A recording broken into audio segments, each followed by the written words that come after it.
अस्सलामुअलैकुम dear aspirants, myself Mohsin Hanif और मैं एम के प्रिपरेशन के प्लेटफॉर्म से आपसे मुखातब हूँ। जैसा कि आपके नॉलेज में है कि एयरपोर्ट सिक्योरिटी फोर्स की तकरीबन near about 800 to 900 seats announce हुई हैं डिफरेंट कैटेगरीज़ के अंदर, और उनमें आप लोगों ने अप्लाई किया हुआ है। तो हमने एक सीरीज़ स्टार्ट की है जिसमें हम ASF से रिलेटेड जो है वो पास्ट पेपर्स को डिस्कस करेंगे। बेटा, इन पेपर्स का मकसद ये है कि आपको आइडिया हो जाए कि जो आपका रिटन एग्ज़ाम आएगा वो किस पैटर्न पे होगा और उसमें क्वेश्चन किस टाइप के होंगे, किन सब्जेक्ट से रेलिवेंट होंगे और उनका डिफ़िकल्टी लेवल क्या होगा। This will help a lot you in preparing your exam. तो बेटा, इससे पहले कि हम पेपर स्टार्ट करें, आपने इस वीडियो को पूरा देखना है, एंड तक देखना है। और अगर अभी तक आपने एम के प्रिपरेशन हमारा यूट्यूब चैनल सब्सक्राइब नहीं किया तो इसको अभी जाकर जो है वो सब्सक्राइब कर लीजिए और बेल आइकन के बटन को भी प्रेस कर ले ताकि हर नई आने वाली वीडियो आप तक पहुंचती रहे। तो बेटा, स्टार्ट करते हैं हमारा आज का पेपर। मैं आपको बताता चलूँ कि जो ASF का एग्ज़ाम है इसमें आम तौर पर जो है वो इसके 3 से 4 पोर्शन होते हैं। एक पोर्शन में इंग्लिश ग्रामर होती है, दूसरे पोर्शन में जनरल नॉलेज होता है, तीसरे पोर्शन में मैथमेटिक्स से रेलिवेंट क्वेश्चंस होते हैं और समटाइम उर्दू से रेलिवेंट भी क्वेश्चंस पूछ लिए जाते हैं। तो ये इनकी तरतीब होती है। तो हमारा जो फर्स्ट पोर्शन है that is relevant to English grammar. तो देखते हैं पहला क्वेश्चन क्या है। Choose the word with correct spellings. ये 4 क्वेश्चन हैं, 2 इस स्लाइड पे हैं और 2 नेक्स्ट स्लाइड पे हैं। तो इसको आपने जो है वो इनमें से करेक्ट स्पेलिंग को आपने चूज़ करना है। द वर्ड है पेशेंस।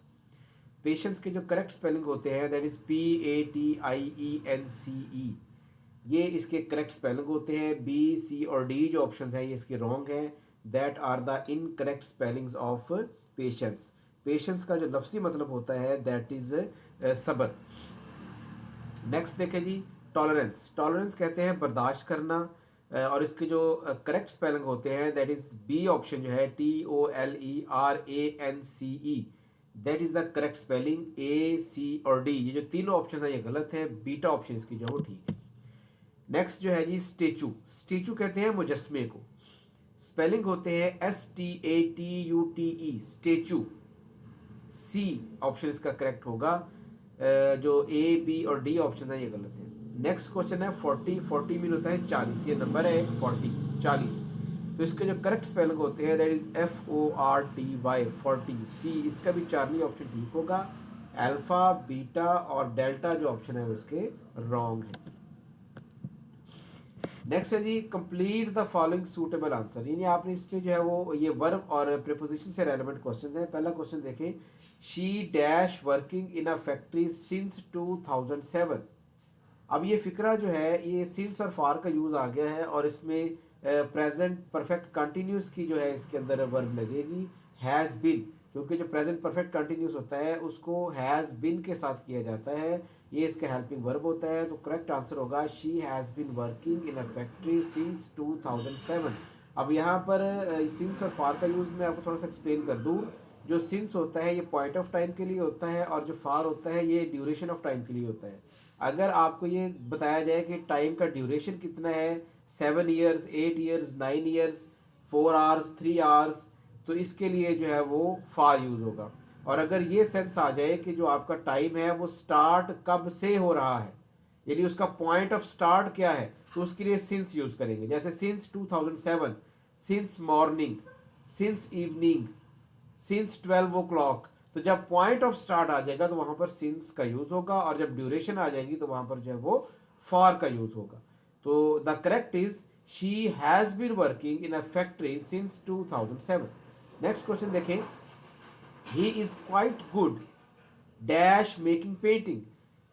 गुड एट ये होता है she is quite good at good at का मतलब होता है माहर होना, कारीगर होना। She is quite good at making paintings. वो पेंटिंग बनाने में काफी अच्छा है, काफी माहिर है। तो गुड के साथ एट लगेगा प्रपोजिशन। नेक्स्ट है जी, he did not dash a letter.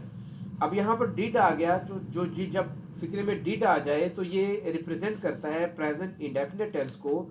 और इसमें याद रखिएगा प्रेजेंट इंडेफिनिट में जब डिड यूज हो जाए तो उसके बाद वर्ब की फर्स्ट फॉर्म यूज करते हैं। नॉर्मली जो प्रेजेंट पास्ट इंडेफिनिट टेंस होता है उसमें वर्ब की सेकंड फॉर्म आती है, लेकिन क्वेश्चनर जो फिक्रे होते हैं इंटेरोगेटिव सेंटेंसेस और जो होते हैं नेगेटिव सेंटेंसेस, उसमें हम डिड का यूज करते हैं एज ए हेल्पिंग वर्ब, और डिड के बाद फिर हम वर्ब की फर्स्ट फॉर्म यूज करेंगे, सेकंड फॉर्म यूज नहीं करेंगे।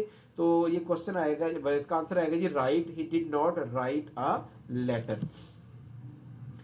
Next question from direct and indirect speech है जी। क्वेश्चन है they said comma inverted comma start they were taking exercise, वो एक्सरसाइज कर रहे थे। अब यहाँ पर देखिए जो दे सेड है ये कहलाता है रिपोर्टिंग स्पीच, और जो कॉमास के अंदर है उनको कहते हैं रिपोर्टेड स्पीच। तो अगर रिपोर्टिंग स्पीच पास्ट में हो तो जो रिपोर्टेड स्पीच है उसका वर्ब भी चेंज होता है, और डायरेक्ट एंड इनडायरेक्ट रूल के मुताबिक जो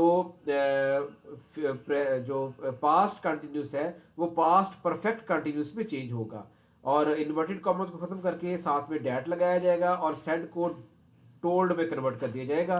तो राइट ऑप्शन होगा they told that they had been taking exercise, were taking will be converted into had been taking. यहाँ पर जो प्रेजेंट कंटिन्यूस है वो पास्ट कंटिन्यूस जो है वो पास्ट परफेक्ट कंटिन्यूस में कन्वर्ट हो जाएगा। तो right option they told that they had been taking exercise.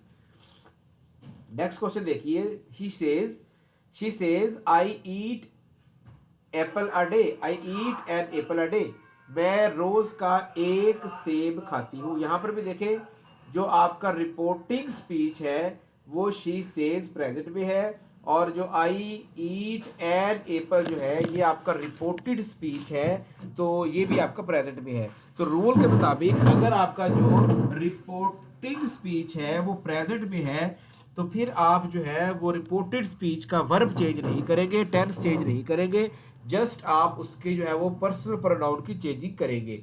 तो शी सेज कन्वर्ट हो जाएगा शी टेल्स, आगे इन्वर्टेड कॉमर्स जब डैट आ जाएगा।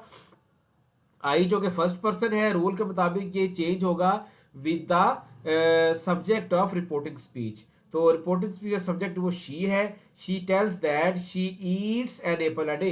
अब इसका जो कि टेंस चेंज नहीं होगा, तो ईट जो है वो प्रेजेंट का था, आई ईट, तो यहाँ पर जो कि शी आ गया है तो ईट के साथ फिर हम एस या एस का इजाफा करेंगे according to the rule of present indefinite tense. तो ये क्वेश्चन बनेगा, आंसर बनेगा she tells that she eats an apple a day. Change the voice of the following, आपने पैसिव वॉइस में कन्वर्ट करना है, they are solving the sums correctly.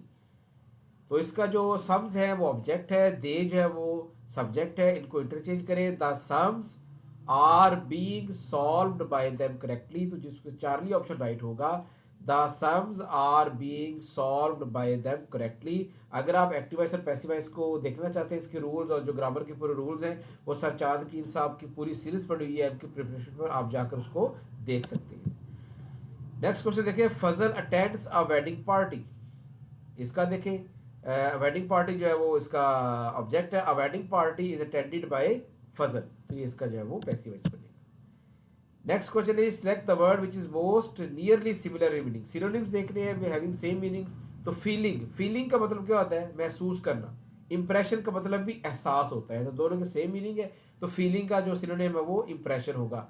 Happiness का मतलब होता है खुशी, बैलेंसनेस का मतलब होता है गंजापन, और बाउंडनेस का मतलब होता है रहमत या खुशियां। रिजेक्ट, इसका देखिए सिनोनिम क्या होगा, रिजेक्ट इनकार कर देना, रिफ्यूज इनकार कर देना, तो चार्ली इसका ऑप्शन राइट होगा। डिस्ट्रॉय का मतलब होता है तबाह करना, वीकन का मतलब होता है कमजोर करना, और इंक्लूड का मतलब होता है शामिल करना। नेक्स्ट क्वेश्चन देखिए जी, मैथमेटिक्स से रिलेटेड क्वेश्चन है, how many centimetres are there in 4.17 metre, तो एक मीटर में 100 सेंटीमीटर होते हैं, तो 4.17 को जब 100 से मल्टीप्लाई करेंगे तो आंसर आएगा 417 मीटर्स। नेक्स्ट क्वेश्चन देखिए जी, how many MBs are there in 1 GB, 1 GB में कितने एमबीज होते हैं, जो तो 1 GB में 1024 एमबीज होते हैं। हमारे कंप्यूटर के पूरे लेक्चर्स पड़े हुए हैं एम के प्रिपरेशन के चैनल पर, सर्च सारो सामा साहब के, तो आप जाकर वहां से उसको देख सकते हैं। Which human organs has 4 chambers, किस ह्यूमन ऑर्गन के चार, तो दिल जो है ये बड़ा फेमस क्वेश्चन है, इसके 4 चैम्बर होते हैं, आपके सामने डायग्राम बनी हुई है, 2 लेफ्ट चैम्बर होते हैं, 2 राइट चैम्बर होते हैं, ठीक है जी। एक आरिकल और एक वेंट्रिकल लेफ्ट में है, और एक आरिकल और एक वेंट्रिकल राइट में है, तो 2 और 2 4 हो गए। Percentage of water in milk, milk में कितने परसेंट वाटर होता है, तो मिल्क में जो टोटल है वो 87% वाटर होता है, बाकी 13% इसके अंदर सॉलिड पार्टिकल, फैट, प्रोटीन्स वगैरह होती है। AU aurum, aurum is the symbol of gold, तो केमिस्ट्री के मुताबिक AU जो है ये गोल्ड का सिंबल है। Dialysis is used for treatment of, dialysis जो है ये किडनी के ट्रीटमेंट के लिए किया जाता है। जब किडनी खुदा ना खास्ता फेल हो जाए, अपना काम करना छोड़ दे, तो फिर जो है वो ब्लड को आर्टिफिशियल तरीके से फिल्टर किया जाता है और उस प्रोसेस को डायलिसिस का नाम दिया जाता है। तो डायलिसिस जो है ये किडनी के ट्रीटमेंट के लिए यूज होता है। Who is current opposition leader in the senate, अभी जो करंट के जो अपोजिशन लीडर है सेनेट के वो शिबली फराज साहब है और इनका ताल्लुक जो है वो पीटीआई से है। Total number of national assembly seats, कितनी मेंबर है टोटल नेशनल असेंबली के? टोटल 336 मेंबर्स हैं और इसमें से 266 जो है वो जनरल सीट्स हैं और बाकी माइनॉरिटी और ख़वातीन की मिलाकर ये तकरीबन जो है वो 60 माइनॉरिटी की है, 60 ख़वातीन की हैं, बाकी माइनॉरिटी की है। तो ये कुल मिलाकर 336 बनती है। सेनेट की जो कुल सीट्स है वो 96 है और इनकी जो 336 है। Name of current president of Turkey, तुर्की के करंट प्रेसिडेंट का नाम क्या है? तो तैयब रजब उर्दवान जो है वो करंट प्रेसिडेंट है इसके तुर्की के। नेक्स्ट क्वेश्चन है who is current chief justice of Pakistan, जनाब यही आफरीदी साहब जो है वो करंट चीफ जस्टिस है पाकिस्तान के। जो प्रेसिडेंट है वो आसफ अली जरदारी है। Chief of army staff general Asim Munir साहब हैं और joint chief of staff committee जो है वो जनरल शाहिद शमसाद मिर्ज़ा साहब हैं और वज़ीर आज़म पाकिस्तान के जो है वो इस वक्त मियाँ शहबाज शरीफ साहब हैं। ये भी करंट पोजीशन, इसको भी नोट कर लें। National animal of Pakistan, Pakistan का नेशनल एनिमल कौन है जी? नेशनल एनिमल मारखोर है। नेशनल बर्ड चकोर है। नेशनल फ्लावर जो है वो जैस्मीन का फ्लावर है और नेशनल जो ड्रिंक है वो गन्ने का जूस है। ठीक है जी, तो इनको जो है ना वो आप नोट कर लीजिए। Who suggested the name Pakistan, Pakistan का नाम किसने सजेस्ट किया? तो चौधरी रहमत अली साहब थे। इन्होंने लंदन के अंदर 1933 में पाकिस्तान का नाम तजवीज़ किया था। एक रसाला उन्होंने पब्लिश किया था नाउ और नेवर के नाम से, उसमें इन्होंने पाकिस्तान का नाम पहली दफ़ा यूज़ किया था। The first women fighter of fighter pilot of Pakistan, पहली वुमेन फाइटर पायलट कौन थी जी? तो मरियम मुख्तार साहिबा ये शहीद हो गई हैं। पाकिस्तान की पहली वुमेन फाइटर पायलट थी और इनका प्लेन क्रैश हुआ था नियर मियाँ वाली के करीब जो है एक इलाका है, वहाँ पर इनका प्लेन क्रैश हुआ था।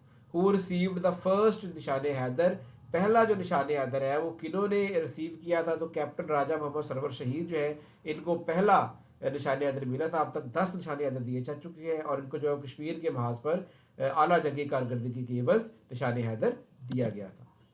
हाईएस्ट पॉइंट ऑफ खैबर पास, खैबर पास का जो हाईएस्ट पॉइंट है वो कौन सा है? लंडी कोतल है। अब यहाँ पर एक बात याद रखिएगा, खैबर पास किन दो ममालिक को मिलाता है? तो खैबर पास पाकिस्तान और अफगानिस्तान को आपस में मिलाता है। पास बेसिकली जो है वो तंग रास्ते होते हैं जो पहाड़ों के दरमियान से गुजरते हैं। ओल्ड नेम ऑफ भावल नगर, भावल नगर का पुराना नाम क्या है? रुझान वाली जो है वो इसका पुराना नाम है भावल नगर का और ये नाम जो है वो 1904 में तब्दील करके भावल नगर नवाब भावल खान के नाम पर रखा गया था। तो ये था जी पेपर। आई होप कि आपने इसको अंडरस्टैंड किया होगा कि किस टाइप के क्वेश्चन आते हैं। अगली वीडियो में आपके लिए मजीद पेपर लेकर हाजिर होंगे। अब तक के लिए इतना ही, मुझे दीजिए इजाज़त। अल्लाह हाफिज़।